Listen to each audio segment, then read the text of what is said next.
Early doors. Early doors is the start of an alcoholic's day, basically. As soon as the pub opens, now you've got this chain of pubs, as you well know. They're open very early now, between 8 and 9 o'clock. And people go in there every day for what I would call a bit of a livener. In the winter, I like to go in there to keep warm as well, basically. So I'll take you back a few years when I was coming out of the Met. I was living in a small place in Soho. And everyone thinks, oh, that's a good place to live, you know, got all the bright lights, all the glamour of London. It's not when you're an alcoholic. It's not at all.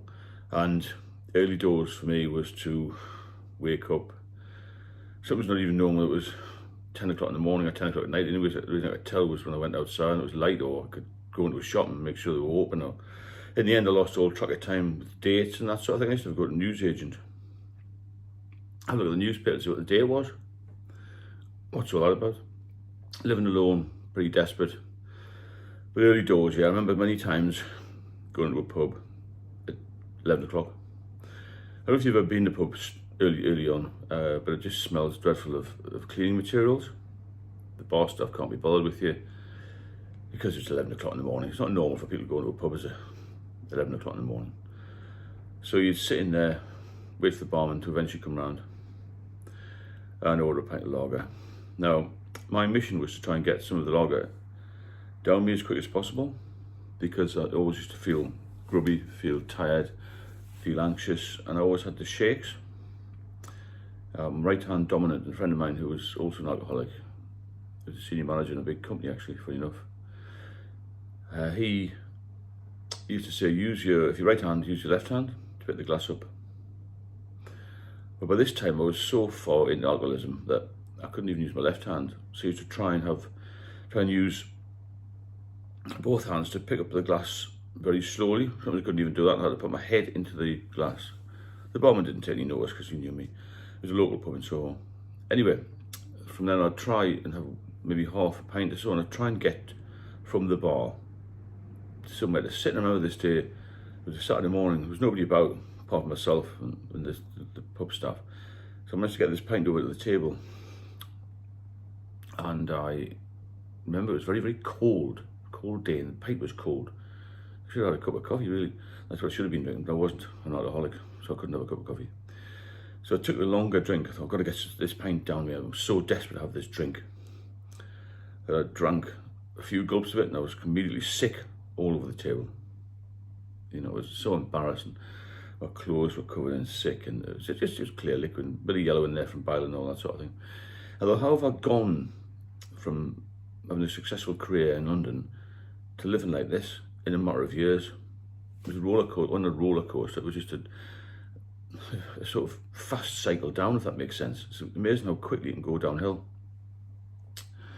So I'd get one or two drinks down me, and then I'd maybe get myself to another pub. But even walking a short distance was hard. I hadn't had any food. I used to feel weak. And the crowds had started to come into London. You think, God, I can't deal with these things now. I can't even go to a shop without shaking. I used to go to an off-licence. I used to try and go to different shops in case I got recognised. You're constantly playing a hiding game, really, you know, like hide and seek, I suppose. You don't want to go in the same shop. It's embarrassing. The shopkeepers don't care, as long as you're giving them business. They don't care who you are, really, but you get paranoid with alcohol, and that becomes your whole focus. So what I mean by early doors, by about 1 o'clock, I had about 5 or 6 pints by then. Because once you got the first one down, it was easier to stomach the rest, if that makes sense. So I'd go somewhere else, and a pub I knew, it was just off Carnaby Street. It was run by a Geordie lad. So I used to have a bit of affiliation with him, because obviously I'm from Newcastle originally. Now, he used to give me the odd pint free, to be honest. We used to sit and drink these pills together, because he was an alcoholic as well. Pub game tends to attract, obviously, heavy drinkers. But if they're not heavy drinkers when they start, they certainly will be later. So I'd drink a little bit more with him, and by early afternoon I'd feel a bit more into life. I'd try and get something to eat, maybe a bit of Chinese food or something, or grab a hamburger. And then I'd go back to this particular pub. It was called the Red Lion, actually, in Kingley Street, which is next to Carnaby Street, and have a few more. And I would sit there most of the day, pop back to this little dingy flat I had, and then try and get a bit of a wash and come out again. So all day I was drinking, from early doors to late night. And I'd do the same thing every day. Just rinse and repeat, rinse and repeat. Now, when I came back to the northeast, I was living alone, and there was a pub that opened early, and I used to go along there about 9ish sometimes. This is before I got really ill. And when people say to me, oh, when you go out to drink, is life not boring? What's more boring than being in a pub at 9 a.m.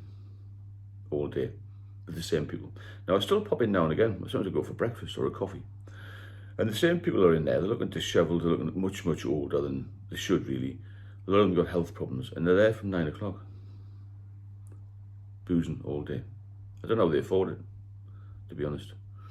Now, they're really waiting outside the pub at 8:30, 9 o'clock to get in. That's no life, is it? That's pretty boring, isn't it? So people say, oh, I don't want to go out to drinks, I'll be bored. I won't be any fun anymore. What's fun about sitting in a pub 7 days a week from 9 o'clock in the morning? With no hope, no money, no future. Your health's deteriorating. I call it slow suicide. And I've spoken to these people, and none of them will change, will not change. I mean, a mission to try and turn the northeast around a little bit to the non-drinking culture is impossible, isn't it? Virtually, when you think about it. Because it's a massive culture in the northeast. It's a massive culture in the UK, but particularly in the northeast, because it's pretty much all there is, really. Pubs and football, that's it, isn't it? So my point being that you start early in the morning drinking, but it just makes your day longer, doesn't it? So you consume more alcohol, your health becomes worse, and you feel rough. And every day you're thinking, God, I wish I could feel a little bit better. And eventually you'd get to bed, or you'd collapse on the bed, or you sleep in your clothes and you think, oh, I'll get well, or something's going to happen. Nothing's going to change, is it, in your life, if you're constantly doing the same thing. Because nothing will change unless you change something. And what you've got to change, if you're in this rut, it's a deep rut, it's a very, very, very, very deep rut, you've got to try and claw your way out of it. And the best way to do that is to focus on how well you're going to feel when you get sober. And even just cutting down, I was speaking to somebody the other day, if you're really dependent on it and you need to get medical help, or you need at least to start tapering off it, because you can't just stop. If you stop like I did, then you'll have a seizure. Now, I first stopped about 20 years ago, and I just stopped. Didn't have a drink. I felt terrible all morning. Then I had a seizure about 2 o'clock in the afternoon, and it was really serious apparently. Now, nobody had ever told, I didn't even know that. Only 20 years ago. I mean, this information is more widely available now. Nobody said to me, if you stop, you may die. I mean, people always assume, oh, you can just stop. Stop doing that, stop doing it. It's not that easy. It's the power of addiction is very, very strong. And people will assume, oh, he's just an alcoholic, he's a drunk. That's what my parents used to think. I mean, my mother's a bit more educated on that now. My father died sadly 3 years ago. But even in the end, he didn't understand what my drinking was all about. He used to just say I was a drunk, which is not really, he's right in a way, and it probably was self-inflicted initially. But if it becomes a habit, then you've really got to look at yourself and try and think, well, can I cut this habit out before I get to the point of seizures, dangerous drinking? Even if you're just socially drinking, just cut down by 1 or 2. Because if you're younger than me, you're still working, you've got a family, a future, as in a career future, then you'll feel better. You'll be more motivated, have more energy.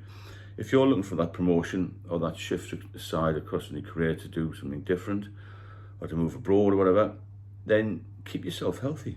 Keep yourself one step ahead. You'll be ahead of the game. If you can stop drinking, of all the people that are drinking, even 1 or 2 drinks a day will slow people down. If you can stop drinking when you're in the work environment, you'll fly, no matter what job you're in, because people recognize that. Because you'll be different to, the normal society, who will always have a drink, especially weekends.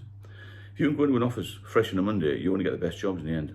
You'd be recognised by the bosses. A lot of senior people in all walks of life have had alcohol issues and they've got over them. And most of them don't drink now. It's glamorised on TV, isn't it? All these high flyers with the wine and cocktails and whatnot. But in reality, a lot of these people are fit. They go to the gym at 5 o'clock in the morning. They're up and about. The early bird catches the worm, that sort of thing, isn't it? So be mindful of that. If you need any advice, please get in touch with me. I'm not a medic, but I've got a lot of experience with alcohol and the issues. And if you enjoy the channel or you benefit from it, please subscribe it and share it to anybody else who's struggling. There are thousands of us struggling out there. Every day is a struggle when you're an alcoholic, even when you're sober. It's still on your mind, isn't it? You walk past the pub and go, wouldn't it be nice to just have one? But if you have one, you'll take you back to square one again, like I've said 1,000 times. I'll let you get on with your day. Have a great time. And if you've got any comments, drop me a line.